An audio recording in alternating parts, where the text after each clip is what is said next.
Online TV. देशको राजनीति कतातिर जाँदैछ? गएको साता यता नेपालमा राज संस्थाको पक्षमा हजारौं जनता सडकमा ओर्लिए।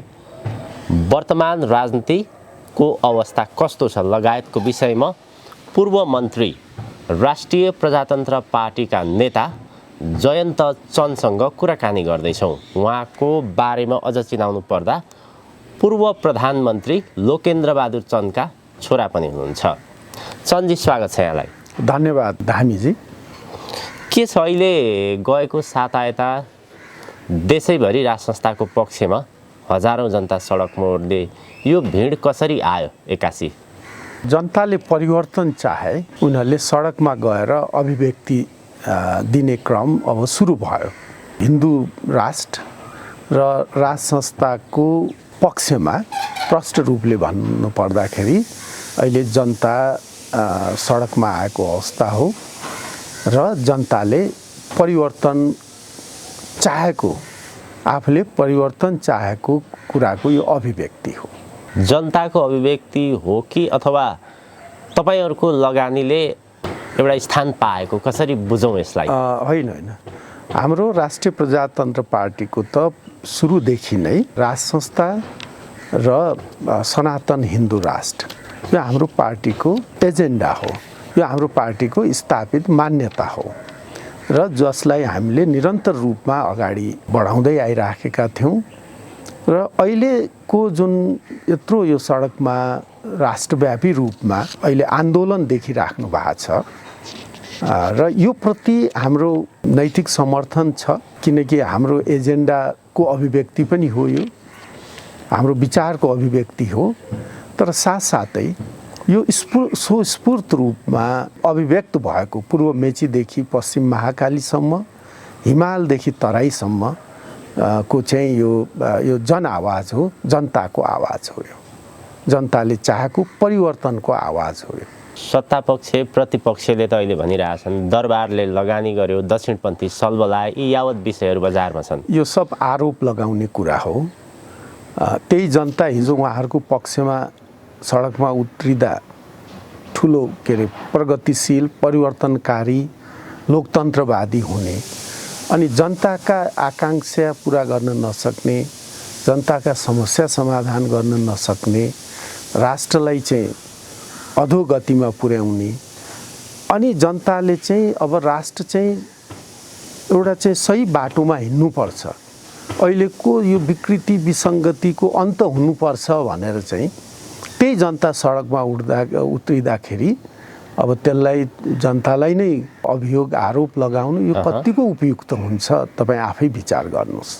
होइन, यहाँको पार्टीले हिन्दू राष्ट्र र राज संस्थाको मुद्दा बोकिरहेको छ। विश्लेषकहरू, जानकारहरू के भन्छन् भने यो देशमा राज संस्था गयो, हिन्दू राष्ट्र गयो भने जसले यी विषयहरू बोकिरहेका छन् अथवा हिजो राजाले जो व्यक्तिहरूलाई बोके तिनै व्यक्तिले राज संस्था पनि फाले, हिन्दू राष्ट्र पनि फाले भन्छन् नि।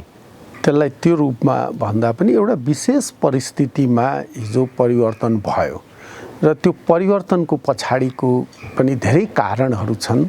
अब त्यसमा म अब त्यति जान चाहन्न, कुन परिस्थितिमा कुन अवस्थामा त्यो परिवर्तन आयो सबैले बुझेकै कुरा हो र अब यो अरूलाई जो यहाँले भन्नुभयो नि, होइन यहाँहरूमाथि मैले किनभने यो बाहिर जसरी भनिएको छ, जसरी हेरिएको छ, दरबारले उपयुक्त पात्रहरू छनौट नगरेको कारणले दरबारको अन्त्य भयो। दरबार आफै गएको होइन, दरबारले छनौट गरेको व्यक्तिहरूबाट दरबारको अन्त्य भयो।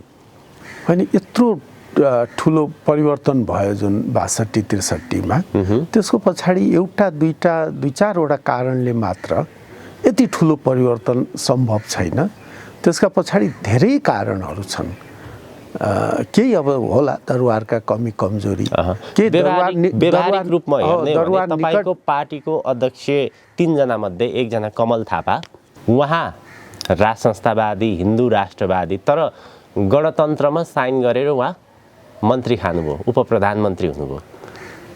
कसरी लिने यसलाई? होइन, त्यसो होइन। अब मन्त्री त अब हेर्नुहोस् त्यो विशेष परिस्थितिको पनि कुरा हुन्छ, तर आफ्नो एजेन्डा त्यागेर आफ्नो विचार त्यागेर चाहिँ त्यसरी त्यो चाहिँ मन्त्री खाएको या सरकारमा त्यो मिल्छ गएको त चाहिँ त्यो होइन। नैतिकताले दिन्छ तपाईँको एजेन्डा चाहिँ त्यही राख्ने तर त्यसलाई छोडेर अर्को एजेन्डामा अर्को व्यवस्थामा मन्त्री खान जाने मिल्छ यस्तो कुरा होइन। अब विशेष परिस्थितिमा अब कोअलिसन गभर्मेन्टमा त्यो हुन्छ है, त्यसलाई त्यति ठुलो अन्यथा लिनु अहिले आएर म त्यति हुन्थ्यो होला, अब नगए पनि हुन्थ्यो होला, नगए भए राम्रो हुन्थ्यो होला। अब त्यो गइसक्यो, अब म पनि मन्त्री भएँ यो बिचमा दुई पल्ट, तर हामीले आफ्नो एजेन्डामाथि सौदाबाजी गरेर एजेन्डा त्यागेर सरकारमा गएको होइन। त ठिक छ, त्यो नगए भए हामीहरू कोही पनि सरकारमा नगए भए पनि हुन्थ्यो होला त्यसमा हो। तर अब जाँदैमा अब चाहिँ सबै त्यागेर बन्धक राखेर चाहिँ आफ्नो विचार सिद्धान्त होइन, आफ्नो विचारलाई कायम राख्दै के अरे आफ्नो विचारलाई यथावत राख्दै अब सहकार्य चाहिँ कहिलेकाहीँ अब त्यो गर्नुपर्ने परिस्थिति आउँछ, त्यसलाई त्यही रूपमा बुझ्दा उपयुक्त हुन्छ। के कारण त होला नि, जस्तै अब विभिन्न कारण तत्कालीन कारणहरू हुन्छन्। अब त्यो अवस्थाबाट हामी पार अगाडि बढिसकेपछि अब त्यसको बारेमा धेरै चर्चा गरिराख्नु मलाई लाग्छ त्यति सान्दर्भिक नहोला। त म एउटा कुरा यहाँसँग फ्र्याङ्कली के नजाँदा राम्रो हुन्थ्यो होला, तर जानुको मतलब यो पनि थिएन कि हामीले आफ्ना सबै विचार सिद्धान्त नीतिलाई त्यागेर गएको पनि होइन नि। त्यो त सरकारमा जाँदाखेरि हामीले त्यो कहिले पनि भनेनौँ, आफ्नो विचारमा अडिग रह्यौँ। जोसँग अब उहाँ गणतन्त्रवादी पार्टीहरूसँग अब हामी सरकारमा गयौँ, हामीले आफ्नो विचार त्यागेनौँ। अब उहाँहरूले पनि उहाँहरूको विचार थियो त्यो राष्ट्र चलाउने कुरामा कहिलेकाहीँ राष्ट्र हितमा अब त्यो बेला तत्कालीन अवस्थामा जाँदा राम्रो हुन्छ भन्ने लागेर अब गइयो। भनेको अब जब तपाईहरु छैन भनेपछि बाहिर आए। गणतान्त्रिक व्यवस्थामा मन्त्री हुनुभयो, राष्ट्रहित के गर्यो त त्यसो भए? राष्ट्रहितको लागि कहिलेकाहीँ जानु पर्दो रहेछ भनेर भन्नुभयो नि, मैले तपाईँलाई गएर के हित भयो त? होइन गएर अब के हित हो भन्दाखेरि अहिले मैले 1 2 3 त्यसरी भन्ने त्यो सान्दर्भिक त्यस्तो कहिलेकाहीँ सन्दर्भ मिल्छ। कहिलेकाहीँ अब लाग्छ आफूलाई त्यहाँ जहाँ गएर केही गर्नु सकेला भन्ने लाग्यो, गइयो तर अब गर्न सकिएन, अब सकिएन, दिएन अथवा के भयो? अनि सकिएन होला, छोटो समय पनि भयो, यो याद कुराहरू छन्। ठिक छ, त्यो जानु नगए भए राम्रो हुन्थ्यो, तर जाँदैमा पनि यो अब अहिलेसम्म यही कुरालाई लिएर हामीले लिएर चाहिँ अब अगाडि बढ्नुपर्छ जस्तो लाग्छ मलाई।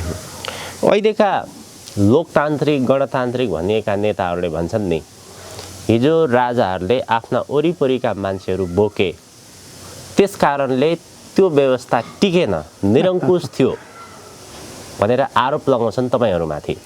हिजो उपयुक्त पात्र, उपयुक्त मान्छे, सक्षम मान्छे बोकेको भए राज संस्थाको पनि औचित्य रहन्थ्यो, राज संस्था पनि टिकिरहन्थ्यो भनेर भन्छन्। राज संस्था जानुमा राज संस्था त्यस्तो निरङ्कुश त्यो भएर पनि होइन, राजाका नजिकका मान्छेहरू निरङ्कुश भएर पनि होइन। यसमा देशी विदेशी अनेक राष्ट्रिय अन्तर्राष्ट्रिय कारणहरू छन्। त्यो तपाईँ हामी सबैले बुझेको छर्लङ्गै कुरा हो। अब म त्यो बारेमा अहिले धेरै भन्न चाहन्न। मैले अघि नै भने त्यत्रो ठुलो संस्था जानुमा 2-4वटा कारण, 2-4वटा पात्रले त्यो सम्भवै हुँदैन। हेर्नुहोस्, धेरै फ्याक्टरहरूले त्यहाँ प्ले गरेको हुन्छ, जुन हाम्रो नेपालको सन्दर्भमा दुर्भाग्यवश त्यो बेला त्यो भइदियो। त्यही हो। त्यसमा अन्तर्राष्ट्रिय शक्तिहरूले त काम गरेकै थियो, त्यो एउटा लामो समयको प्रयास थियो, त्यस कारणले राज संस्था गयो। तर पात्रहरू त तिनै हुन् नि, होइन? प्रयोग भएका पात्रहरू होइन। अब पात्रको कुरा अब 46 सालपछि पनि त अहिले गणतन्त्रवादी भन्ने जुन पार्टीका ठुल्ठुला नेता हुनुहुन्छ नि, उहाँ पनि त पात्र हुनुहुन्थ्यो नि। हामीभन्दा त धेरै 46-47 सालदेखि तपाईँको 62 सालसम्म कसले राष्ट्र त बहुमतको सरकार होइन या ठुल्ठुलो पार्टीको सरकार त उहाँहरूले चलायो। त्यो बेला त उहाँले श्रीपाँचको सरकारको अन्तर्गत नै बसेर राष्ट्र चलाउनु भयो भने उहाँ पनि त पात्रमा आउनुभयो नि। त्यसरी कुरा लग्ने हो भने त त्यो बेला पनि त उहाँका राजाका प्रधानमन्त्री श्रीपाँचको सरकार श्री 5 को गभर्मेन्ट हिज म्याजेस्टिज गभर्मेन्टको एउटा चाहिँ मन्त्री प्रधानमन्त्री भएर त उहाँहरूले पनि त चलाउनु भयो नि त देश, प्रधानमन्त्री मन्त्री भइसकेपछि राष्ट्रको लागि केही योगदान पनि त हुनु पर्यो नि, होइन र? त्यही त अब हुनु पर्थ्यो, त्यो त अब हो नि त। के कारणले हुन सकेन? जस्तै तपाईँको बुवाकै कुरो गर्ने हो भने 2 पटक प्रधानमन्त्री हुनुभयो, तपाईँ पनि मन्त्री हुनुभयो, राष्ट्रका निमित्त कुनै न कुनै रूपमा एउटा योगदान त हुनु पर्थ्यो, के परिवर्तन त हुनु पर्थ्यो, त्यो किन हुन सकेन? होइन, बुवाको कुरा उठाउनु भयो, म छोटकरीमा होइन। अब उहाँ पहिलोपल्ट अब पञ्चायत कालमा 40 सालदेखि 43 सालसम्म उहाँ प्रधानमन्त्री हुँदा अब तत्कालीन अवस्थामा जे जसो गर्न सक्ने अवस्था थियो त्यो गरियो होला, होइन? तर सेकेन्ड टाइम 46 सालमा हुँदाखेरि तपाईँलाई कतिको छ मलाई राम्रोसँग याद छ, जब देशमा यो त्यो बेला आन्दोलन चलिरहेको थियो, पञ्चायतको अन्त र बहुदलीय संसदीय प्रजातन्त्र संवैधानिक राज संस्था सहितको संसदीय बहुदलीय प्रजातन्त्रको लागि आन्दोलन चल्यो। त्यो ठुलो आन्दोलन थियो, त्यसको मलाई स्मरण छ राम्रोसँग। र त्यो बेला देश एउटा नराम्रो अवस्थामा जान सक्थ्यो। त्यो बेला पनि अन्तर्राष्ट्रिय प्लेयरहरू खेल्नलाई तयार नभएको अवस्था थिएन। स्वर्गीय श्री 5 वीरेन्द्रले बाह्य शक्तिसँग घुँडा टेक्नुभन्दा म जनतासँगै घुँडा टेक्छु, जनताको माग स्वीकार्छु भनेर उहाँले त्यस्तो एउटा चाहिँ सोच आइसकेपछि त्यसलाई कार्यान्वयन गर्ने, उहाँ जम्मा 15-16 दिन, बढीमा 20 दिन होला प्राइम मिनिस्टर भएर त्यो बेला 46 सालमा त्यो एउटा देशमा नराम्रो एउटा ठुलो हिंसात्मक त्यो आन्दोलनले रूप लिने अवस्थामा पुगिसकेको थियो देश। त्यसलाई एबाउट टर्न पछाडि फर्काउने, अब त मेन त राजाको त्यो जो सदिक्षा रह्यो त्यसलाई सफलतापूर्वक कार्यान्वयन गरेर देशमा बहुदलीय संसदीय प्रजातन्त्रलाई पुनर्स्थापित गर्नलाई शान्तिपूर्ण तरिकाले त्यो 14, 15, 20 दिनको प्रधानमन्त्रीत्व काल उहाँको महत्त्वपूर्ण छ, जुन कुरा नेपालको अब पछिको इतिहासले के गर्छ। तर अहिलेसम्म मलाई लाग्छ खासै त्यो कुरालाई त्यति कसैले एप्रिसिएट गरेको जस्तो मलाई लाग्दैन। मैले आफूले प्रत्यक्ष देखेको थिएँ, त्यो समय धेरै अप्ठ्यारो भइसकेको थियो। 3 महिनाको करिब आन्दोलनले त्यो ठुलो एउटा चाहिँ विस्फोट हुने स्थितिबाट त्यो फर्काउने त्यो एउटा चाहिँ ठुलो योगदान रह्यो, हेर्नुहोस् है। अब त्यसपछि अब थर्ड टाइम त्यो छोटै अवधि थियो, कति 7-8 महिना होला, 54 सालतिर। अब 7-8 महिनामा त्यति ठुलो युगान्तकारी परिवर्तन, त्यो संयोग जुटे मात्रै, जो 46 सालको थियो 15-20 दिनमा पनि त्यस्तो अब त्यो बेला स्मुथली नै चलिरहेको थियो, स्मुथली गइरहेको थियो एक किसिमले देश। त्यत्रो ठुलो अब अहिले क्लेम गर्ने 7-8 महिनामा 6-7 महिनामा ठिक छ छैन। अब अन्तिम चौथो पल्ट किन कुरा निकालिहाल्नुभयो, चौथो पल्ट पनि यस्तै 7-8-9 महिना कति थियो अवधि। त्यो बेला पनि एउटा नोट गर्नुहोस् कि देशमा यो द्वन्द्वको अवस्था थियो।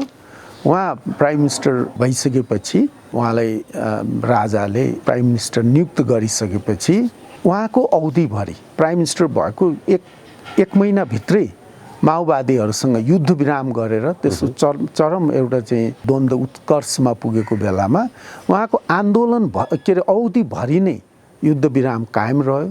2 चरणको वार्ता पनि भयो, सकारात्मक रूपले वार्ता गइरहेको थियो। एक बिन्दुमा गएर माओवादी र सँग सहमतिको धेरै नजिक पुगिसकेको अवस्था थियो त्यो समयमा।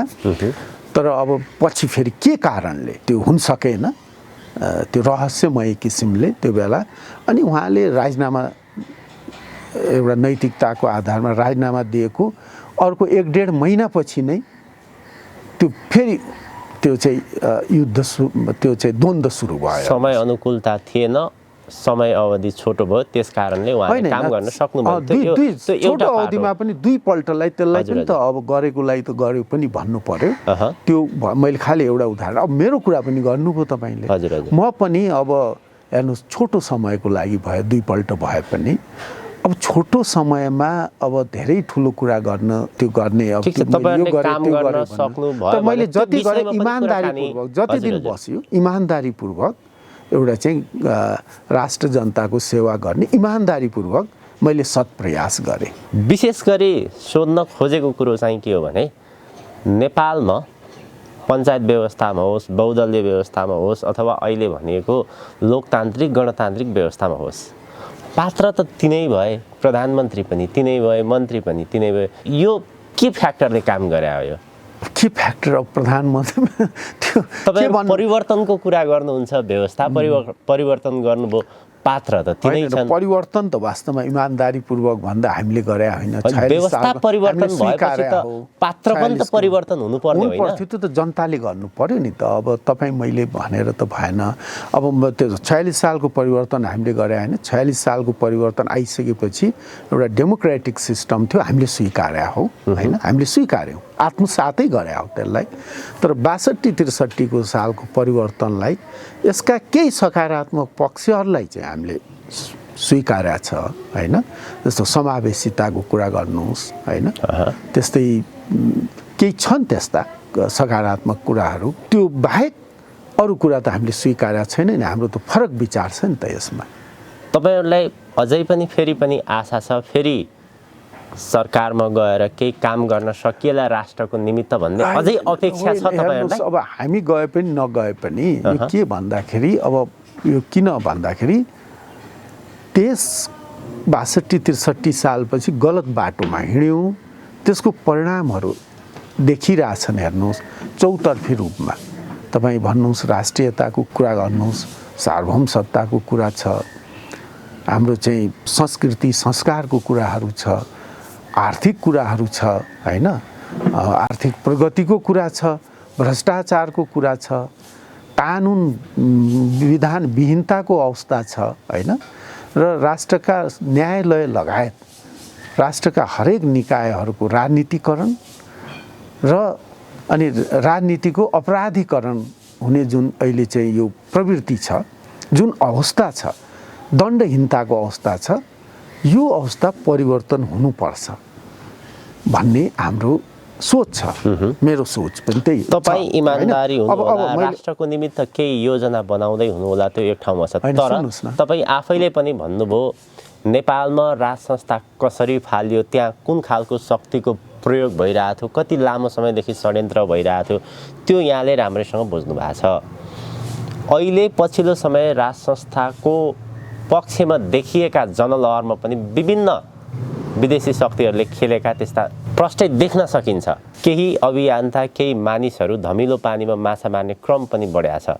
फेरि राज संस्था यही तरिकाले आउने हो भने त देश र जनताको निमित्त कसरी काम गर्न सक्छ? होइन हेर्नुहोस्, अब राज संस्था आउने भनेको हाम्रो चाहिँ संवैधानिक राज संस्थाको कुरा हो। त्यो जुन पहिला 60-61 सालको त्यो भनाइ पनि होइन होइन। र एउटा कुरामा यसलाई यसरी हेर्नुहोस् कि हाम्रो सोच के भन्दाखेरि, मान्यता के भन्दाखेरि, यो देशको राष्ट्रियता, स्थिरता होइन, यो देशको संस्कृति र राज संस्था एक अर्कामा इन्टर रिलेटेड छन्। हेर्नुहोस् है, यो कारणले गर्दाखेरि राज संस्था र अनि अब हिन्दू राष्ट्र विश्वको एउटा यसले चाहिँ नेपाललाई विशेष पहिचान दिएको होइन। दुनियाँमा अनेक इस्लामिक कन्ट्रिजहरू छन्, क्रिस्चियन देशहरू छन् होइन। त एउटा भएको हिन्दू राष्ट्र, त्यो पनि सबै धर्म सबै सम्प्रदायप्रति सहिष्णु एउटा चाहिँ सनातन हिन्दू राष्ट्र छ नि। पहिला हाम्रो थियो, त्यो पुनर्स्थापित हुँदाखेरि एउटा चाहिँ राष्ट्रको चाहिँ अन्तर्राष्ट्रिय जगतमा एउटा प्रतिष्ठा, संसारमा 2 अरब भन्दा बढी हिन्दूहरूको एउटा चाहिँ आस्थाको हामी चाहिँ केन्द्र बन्ने, यसले नेपालमा यो नेपाललाई यसले ठुलो पहिचान दिएको अवस्था थियो। हाम्रो पहिचान गुम्यो भन्ने र राज संस्था आउँदाखेरि स्थिरता हुन्छ, राष्ट्रियता बलियो हुन्छ, एउटा सामाजिक सद्भाव कायम हुन्छ, स्थिरता हुँदा विकास प्रगति हुन्छ। गर्ने त जनताका प्रतिनिधिले नै हो होइन, गर्ने भनेको त अझ पनि परिवर्तन भए पनि। त्यस कारणले हामीले चाहिँ हाम्रो यो 2टा एजेन्डा यो स्थापित हुनुपर्छ भन्ने हाम्रो सोच हो होइन। अब त्यसमा अहिले जुन एउटा कुरा 62, 63 र 46 सालको परिवर्तन चाहिँ देखिने गरेर निश्चित रूपले र देखिने गरेर बाह्य शक्तिकै कारणले को चाहिँ त्यसमा चाहिँ संलग्नता थियो। हेर्नुहोस्, जनता पनि अब परिवर्तन आएपछि आफ्नो चाहिँ केही प्राप्त होला हैन, जीवन स्तर उठ्ला, देशले प्रगति गर्ला भन्ने त्यो जनताको पनि त्यो बेला चाहना थियो। चाहिँ त्यो जनतालाई त्यो लागेको थियो। 62-63 को या 46 सालको कुरा गर्नु, जनताले पनि केही साथ दिएको हो त्यसमा।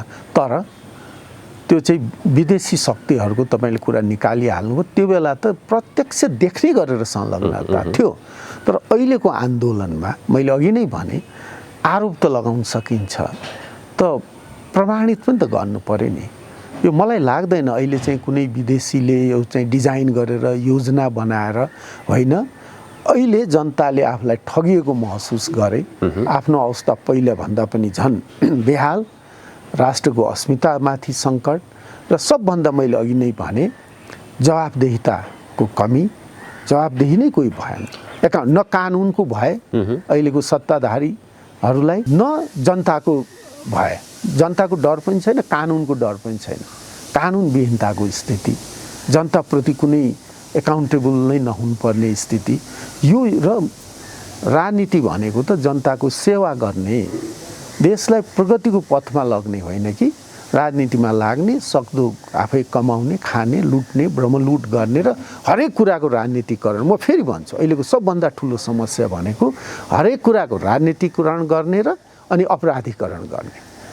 हरेक कुराको त्यस्तो भएको छ। हेर्नुहोस्, अब तपाईँ अहिले न्यायालयप्रति जनताको के छ अहिले बुझ्नुहोस् न। त्यो हुने कुरा हो काहीँ न एकैछिन, काहीँ सब ठाउँ फेल भइसकेपछि, सबै ठाउँबाट जनताको विश्वास उठिसकेपछि अन्तिम एउटा चाहिँ भनेको न्यायालय हो नि।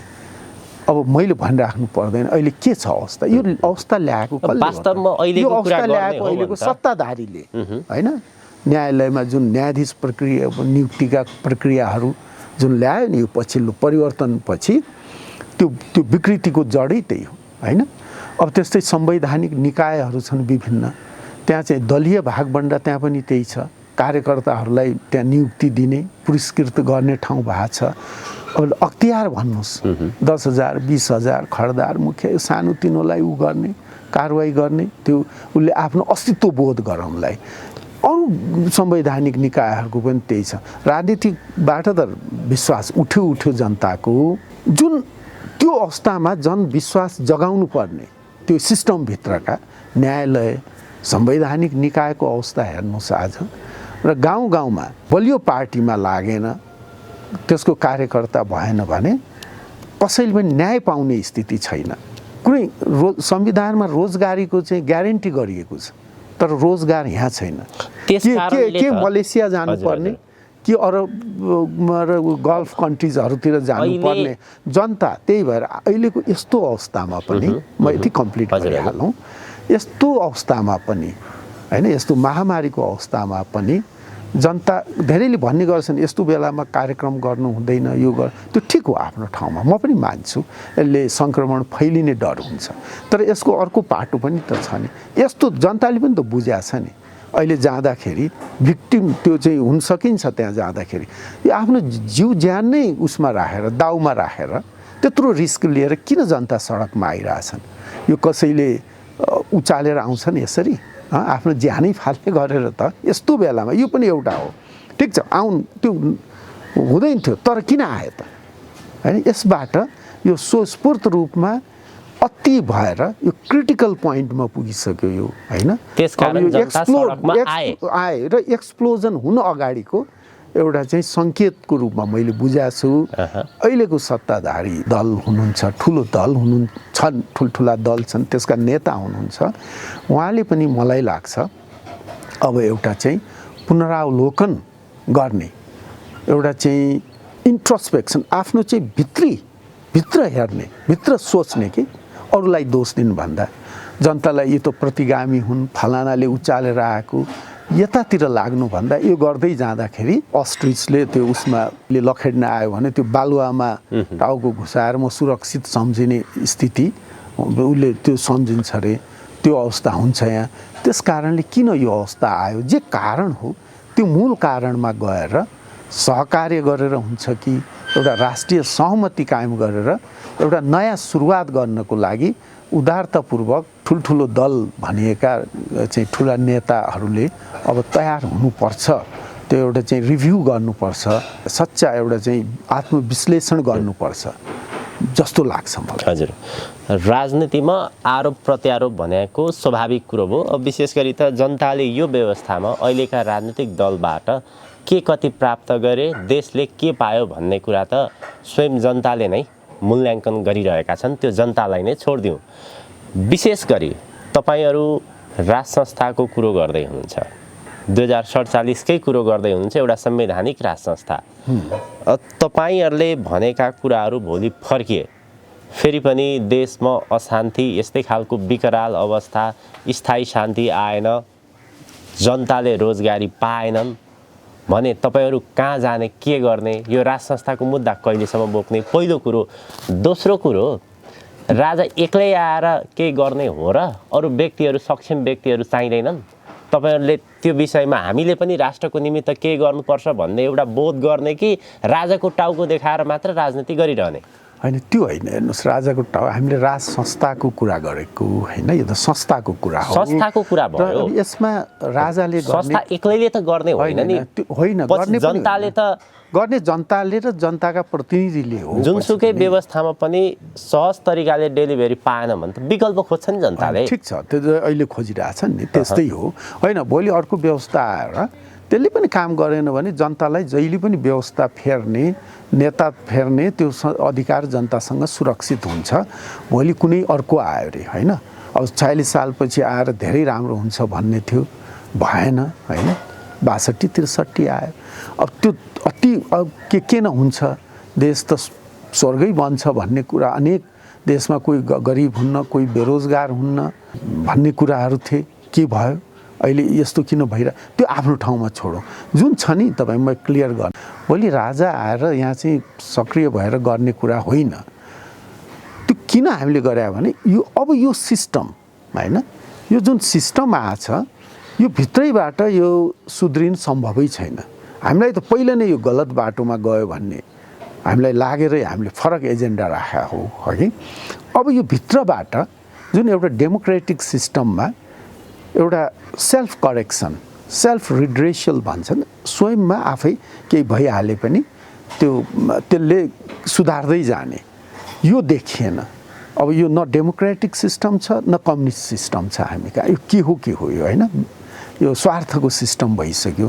त्यसकारण यो सिस्टम, अब हामीले बोकेको जुन एजेन्डा हो त्यसलाई अझै यसले प्रमाणित गर्यो कि यो सिस्टमभित्रबाटै यो सिस्टम अब करेक्सन गर्नु सम्भव छैन। त्यस कारणले हामीले भनेको नि यो एजेन्डाहरू, त्योसँग अरू पनि छन्, जस्तो हिन्दू राष्ट्र, राज संस्था, त्यति मात्रै छैन। हाम्रो त यो के अरे अरू पनि छन्, आर्थिक एजेन्डाहरू छन्। हेर्नुहोस्, आर्थिक उदारवादको कुराहरू छ, होइन, अनि आएर सुशासनको कुराहरू छ। त्यो आउँदैमा ठिक हुने होइन। भोलि यो दुईटा कुरा मात्रै, सुशासनको कुरा छ, तपाईँहरूको स्पष्ट बाटो के? भ्रष्टाचार अन्तको कुरा छ। संस्था ल्याएर नेकपा र कङ्ग्रेससँग अङ्गालो हात मिलाएर अगाडि बढ्ने हो कि के हो? होइन, हेर्नुहोस्, अब त्यो त अब अफकोर्स अब राजनीतिक शक्तिहरूसँग त मैले भने नि सहकार्य, एउटा चाहिँ सहमति त गर्नै पर्छ। पत्याउँदैन नि जनताले। अहिले राप्रपालाई पनि पत्याउँदैन, कङ्ग्रेसलाई पनि पत्याउँदैन, नेकपालाई पनि पत्याउँदैन। जनतालाई अधिकार छ कसलाई पत्याउने नपत्याउने। केहीलाई छोडेर वास्तवमा देश र जनताका निमित्त राजनीति गरे भन्दा पनि आफ्नो निमित्त राजनीति गरे रहेछन्, स्वार्थका निमित्त राजनीति गरे रहेछन् भन्ने कुरो त प्रमाणित भयो। त्यही भएर त अहिले सडकमा आइरहेछन्। होइन, अर्को कुरा, मैले एउटा कुरा नि तपाईँले अघि त्यही भएर आयो, त्यो त जनता त आएको देखिरहेछौँ हामीले। अघि भन्नुभयो नि, यो नयाँ उसमा चाहिँ कुनै दललाई चाहिँ एक्सक्लुड गर्ने भन्ने होइन, दलीय सिस्टम नै हुन्छ, सबै हुन्छ नि। तर विकृति विसङ्गतिको अन्त हुनु पर्यो। मेन मुद्दा त्यो हो कि सिस्टम, एकछिनलाई सिस्टम भन्दा पनि यो जुन हामीले भनेको सिस्टम नआएसम्म यसको अन्त चाहिँ हुँदैन भन्ने कुरा हामीले भनिरहेको थियौँ। अब अहिले जनताले पनि त्यो कुरालाई महसुस गरेर त्यही कुरा भनिरहेको हो नि जनताले पनि। तपाईँहरूले त्यस्तो कुनै तेस्रो विकल्पको रूपमा राष्ट्र निर्माणका लागि यो कुनै पनि व्यवस्थाले काम गरेन, कुनै पनि व्यक्तिले काम गरेन, अब साँच्चै राष्ट्र निर्माण गर्ने हो भने त्यस्तो तेस्रो शक्ति उदाउनुपर्छ र त्यसका निमित्त यसरी खाका तयार गरेर जानुपर्छ भनेर त्यस्तो केही छ तपाईँहरूसँग? के यही पुरानोलाई समातेर यसरी नै एउटा पारिवारिक राजनीति गरिरहने त्यस्तो मात्र छ? होइन, त्यो होइन। अब कुन राजनीतिक दल उदाउने कस्तो, अब हाम्रो त विचारको कुरा, हाम्रो विचारको बारेमा मैले भने, अब हामीले निरन्तर भन्दै आइरहेछौँ होइन। अब कुन राजनीतिक शक्ति उदाउने, कुन अस्ताउने भोलि गएर, त्यो त जनताको कुरा हो नि त। कुन कुरा, एउटा कुरा अब राष्ट्र निर्माणको कुरा, सबभन्दा जनताको उन्नतिको कुरा हो होइन। राष्ट्र निर्माण हुनु पर्यो र प्रगति हुनु पर्यो र जनताको उन्नति प्रगति हुनु पर्यो, त्यति नै होइन त कुरा। त्यसको लागि बेसिक कुरा के त? सुशासन हुनु पर्यो देशमा होइन, ट्रान्सप्यारेन्सी त्यो हुनु पर्यो, एकाउन्टेबिलिटी हुनु पर्यो, राज्यका सबै फङ्सन यो सिस्टमहरूले जिम्मेवारीपूर्ण तरिकाले फङ्सन गर्नु पर्यो। अब त्यो त भइरहेको छैन नि। त्यो बेसिक जुन क्राइटेरिया हुन् राष्ट्र निर्माण र जनताका जनताको समुन्नतिको लागि, त्यो बेसिक क्राइटेरिया नै मिट भइरहेको छैन। यो त अहिले त हावामा गफ भइरहेछ कि भाषणमा मात्रै देशको विकास, जनताको चाहिँ समृद्धि भनेको छ कि हँसिलो अनुहार र के समृद्ध नेपाल, खुसी जनता कि के, अब यो क्याची जुन स्लोगनहरू, यसले जबसम्म तपाईँ बेसिक कुरा फाउन्डेसन ठिक गर्नुहुन्न, जबसम्म भ्रष्टाचारको अन्त गर्नुहुन्न, जबसम्म अनियमितताको अन्त गर्नुहुन्न, जबसम्म यो चाहिँ अनेक विकृति विसङ्गति हटाउनुहुन्न, जबसम्म नेतादेखि लिएर कर्मचारी अनेक पदमा बसेकाहरूलाई यो चाहिँ तपाईँ एकाउन्टेबल बनाउन सक्नुहुन्न, दण्ड र पुरस्कारको व्यवस्था गर्न सक्नुहुन्न, यो तबसम्म यो गफ मात्रै हुन्छ। अब अलिअलि हुन्छ, त्यो समयले ल्याएको विकास अरू कहाँ पुगिसक्छन्। अब हामी उही पछाडिको यात्रामै अब भन्नुहोस् न के भएको छ, के नेपालमा दुईवटा परिवर्तनपछि के त्यो भयो? एउटा परिवर्तन 100 वर्ष 200 वर्ष अगाडि भएको एउटा परिवर्तनले देशलाई कहाँको कहाँ पुगाइसक्यो। हाम्रो छोटो छोटो अवधिमा दुईवटा युगान्तकारी भनेका परिवर्तन गऱ्यौँ होइन। 62-63 सालको त नयाँ नेपालदेखि लिएर के भनिएन, खै के भयो त यो कुरा? अब हिजो अस्तिसम्म हामी मात्रै भन्थ्यौँ, सुन्ने कम थिए, अब जनताले बुझे, अब हामीले नभन्दै जनता बोल्न थाले, सडकमा उत्रिन थाले। यो चाहिँ एउटा कन्क्लुजनमा, एउटा निष्कर्षमा नपुगिकन ढिलो चाँडो जब जनता जागिसक्छन्, एउटा अठोट गरिसक्छन्, यो यत्तिकै चाहिँ यसलाई यसो ढाकछोप गरौँला भनेर त्यो नसोचे हुन्छ। अब जनताको कुरा गर्ने हो भने नेपालमा जनताको वैचारिक धरातल के छ? जसरी राजनीतिक दलहरूले लोकतान्त्रिक व्यवस्थामा जनताले जे खालको निर्णय गर्छ त्यो सर्वस्वीकार्य छ भनेर भन्नुहुन्छ, तर नेपालमा निर्वाचन प्रणाली के कस्तो छ? 62-63 मा कसरी नेपाली जनता सडकमा ओर्लिए, त्यसपछिका अरू इतिहासलाई फर्केर हेर्दा पनि नेपाली जनताले कसरी प्रयोग गरियो? 62-63 को त अब हेर्नुहोस्, त्यो आन्दोलन अब नारा हामीले पनि सुनेको सिम्पल थियो, जनताको चाहना वास्तवमा त्यो बेला जुन राजाको प्रत्यक्ष शासन थियो त्यसको अन्त चाहेको थियो जनताले, त्यतिखेर शान्ति चाहेको थियो होइन। पछि थप्दै गए यिनीहरू, जब त्यो चाहिँ एउटा त्यो बेला पनि राजा र दलहरूको बिचमा सहमति नै भयो होइन। अहिले कुराहरू त आइरहेछ नि त, दल र जुन आन्दोलन भयो 62-63 को, त्यो चाहिँ कसैले जितेर कसैले हारेर त्यसको हारजित भएर त्यो टुङ्ग्या होइन, त्यो सहमतिमा टुङ्ग्या। यो कुरा सबैले बुझिदिनु पऱ्यो कि, बुझाए पनि छ, कति नबुझाए जस्तो गर्छन् आफ्नो ठाउँ, सहमतिमै टुङ्गेको हो, सहमति नै भयो। तर त्यो सहमतिमा टुङ्गिएको आन्दोलन त्यसलाई गएर पछि एकपक्षीय जित, एक पक्षको जित अर्को पक्षको महाहारको रूपमा चित्रण गरेर अनि आफै एजेन्डा थप्दै गए। पछि धर्मनिरपेक्षताको कुरा गर्यो, गणतन्त्रको कुरा गर्यो। जब पहिला आन्दोलन भइरहेको थियो त गणतन्त्र र धर्मनिरपेक्षका त यो दुईटा नारा त सुनिएकै थिएन। निरङ्कुश राजतन्त्रको अन्त भने, निरङ्कुश भन्नु खोजेको त्यो बेलाको प्रत्यक्ष राजतन्त्र। अब त्यो के हो यो भन्दाखेरि आन्दोलनकारी त प्रत्यक्ष राज संस्थाको अन्त भने, धर्मनिरपेक्षताको त यो नाम पनि सुनिएको थिएन है। तर यसलाई पछि जब आफ्नो हातमा सत्ता आयो, संसद त राजाले नै पुनर्स्थापित गर्दै आयो। कुनै सडकबाट फ्रेन्च रेभोल्युसन जस्तो सडकबाट स्थापित गरे त होइन नि त, त्यो सहमति अन्तर्गत नै भएको हो त्यो, होइन कि अब के कति अरू भएको थिए। तर पछि यसलाई चाहिँ तोड मतोड गरेर जुन त्यो अर्को बाटोमा लग्न खोज्यो, त्यही बाटो बिग्रिएको छ यसको। हेर्नुहोस्, त्यो अहिले असफलताको उल्टो यात्राको पहिलो स्टेप मलाई लाग्छ त्यही थियो। त्यसपछि अनेक एजेन्डा थप्दै, पछि आफ्ना स्वार्थका एजेन्डा घुसाउँदै, राष्ट्रिय स्वार्थ जनताको स्वार्थ त कहाँ गयो। एउटा नेपालको परिवर्तनको विडम्बना हो। यी जति पनि तपाईँले लोकतन्त्र, गणतन्त्र, धर्मनिरपेक्षता जे कुरा भन्दै हुन्छ, जुनसुकै व्यवस्थामा जे कुरो आए पनि आखिर देश निर्माणका लागि नेपालकै इतिहासलाई फर्केर हेर्दाखेरि राजाहरू धेरै भए, प्रधानमन्त्रीहरू धेरै भए, तर नामै हामीले भन्ने हो भने राष्ट्रको निमित्त कसले योगदान दिए, कसरी काम गरे भन्ने हिसाबले हेर्ने हो भने 2-4 जनाको बाहेक नाम आउँदैन।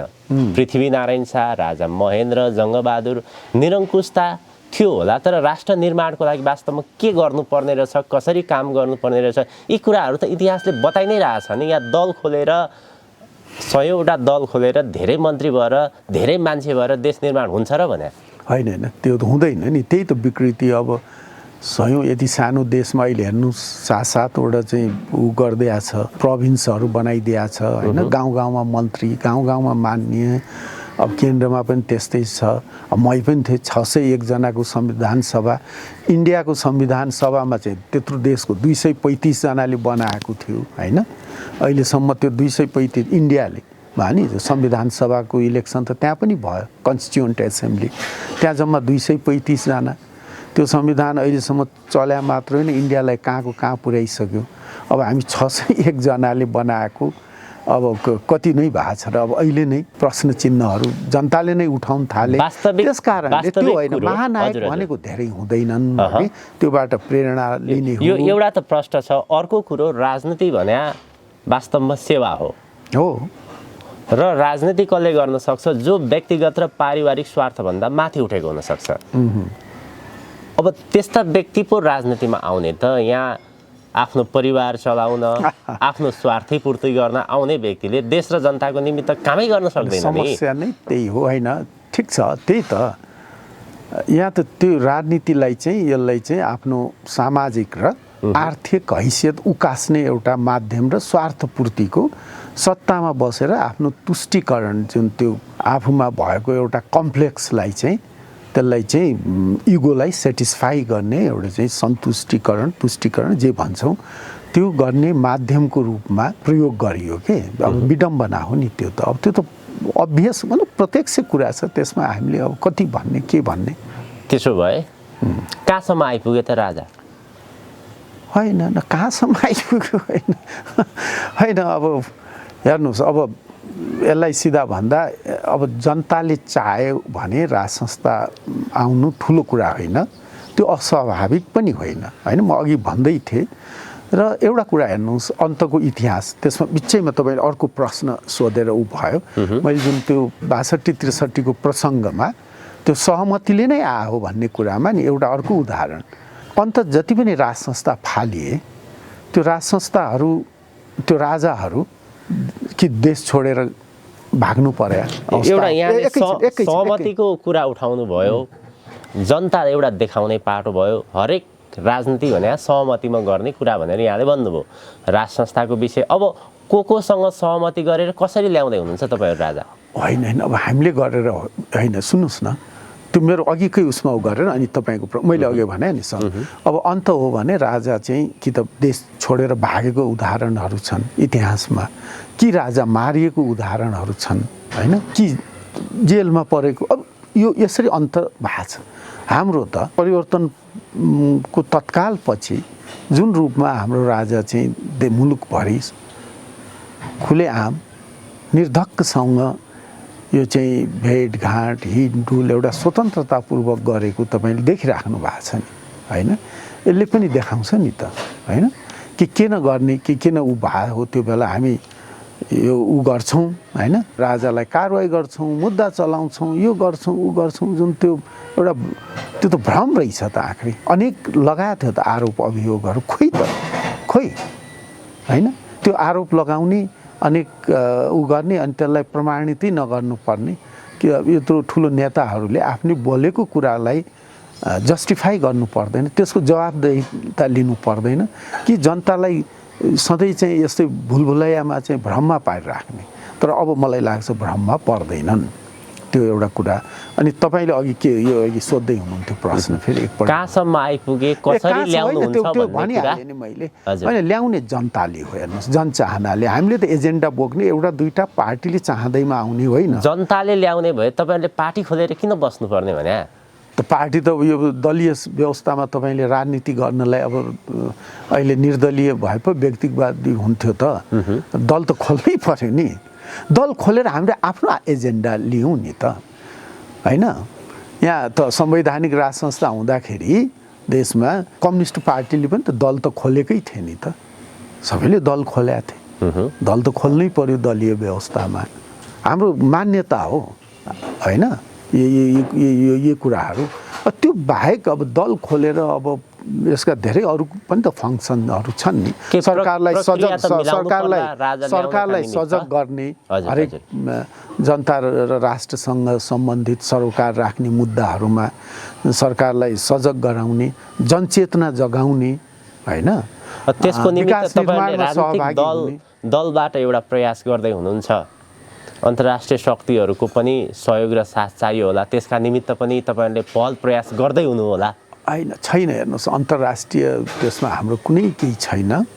हाम्रो त्यस्तो, हामी त जनताको, यो राप्रपा भनेको शुद्ध नेपालमा जन्मेर नेपाली जनताको बिचमा जन्मेर जनताकै लागि राजनीति गर्ने पार्टी हो।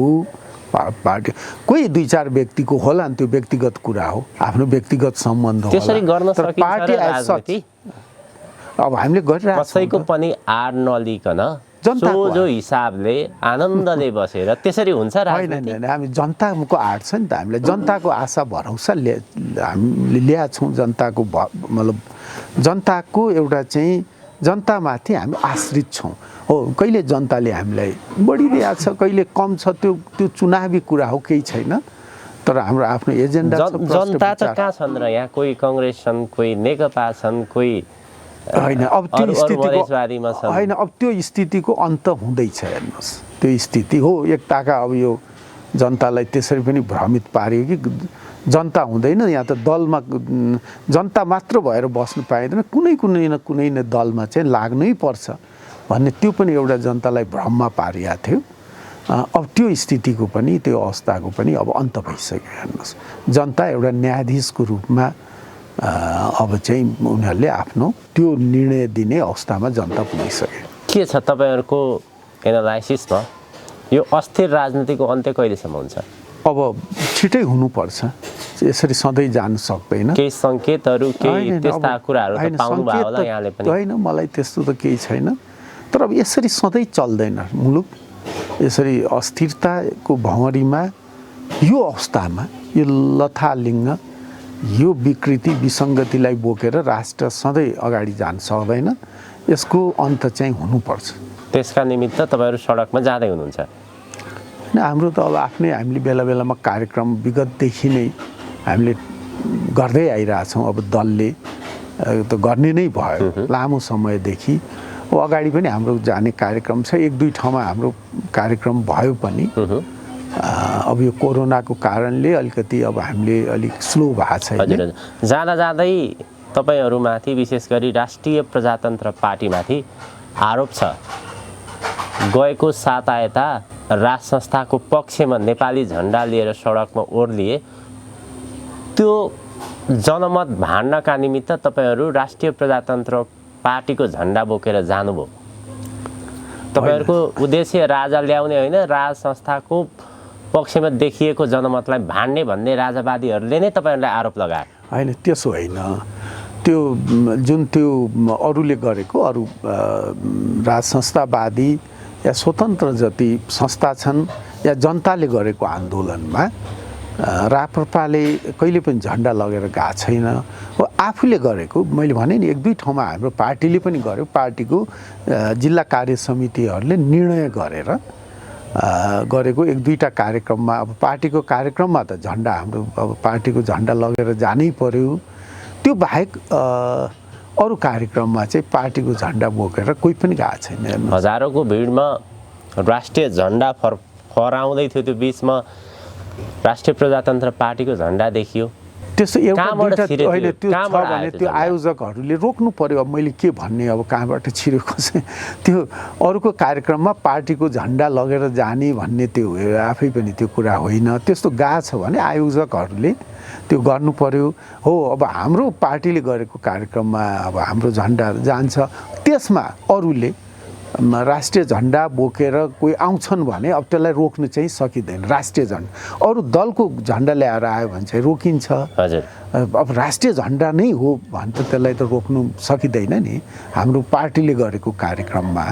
तर अरूले गरेको जहाँ राष्ट्रिय झन्डा मात्रै भएको या नभएको अरूको कार्यक्रममा त्यसरी राप्रपाले आफ्नो झन्डा बोकेर कहिले पनि जाँदैन। के भन्नु छ तपाईँलाई अन्त्यमा देश र जनताका निमित्त? होइन, अब यो त्यही हो कुरा।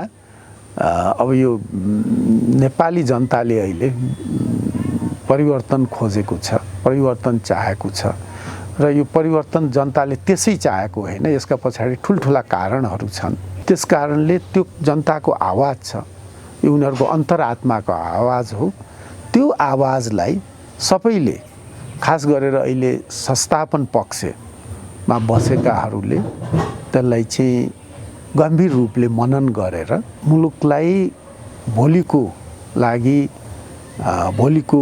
मुलुकको भविष्यको लागि यसलाई चाहिँ सहज निकास दिनु उहाँहरू पनि तयार हुनुपर्छ राष्ट्र जनताको लागि भन्ने त्यति नै म भन्न चाहन्छु। जुन प्रभाव छ यसलाई चाहिँ रोक्ने प्रयास चाहिँ गर्नु हुँदैन। विगतमा पनि त्यो प्रयास इतिहासमै छ। जन प्रभावलाई जति रोक्नु खोज्यो यसले त्यति चाहिँ अप्रिय स्थितिको सिर्जना गर्छ, मुलुकलाई पछाडि धकेल्छ।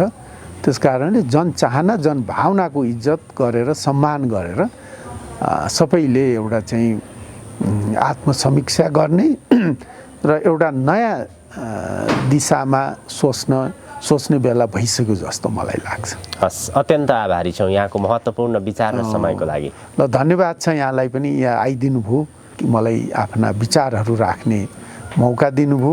त्यसको लागि तपाईँलाई, तपाईँको साथी उहाँ हुनुहुन्छ क्यामराम्यान लगायत तपाईँको यो हिमाल अनलाइन टिभी प्रति म हार्दिक धन्यवाद व्यक्त गर्न चाहन्छु र आभार व्यक्त गर्न चाहन्छु। हस्, धन्यवाद।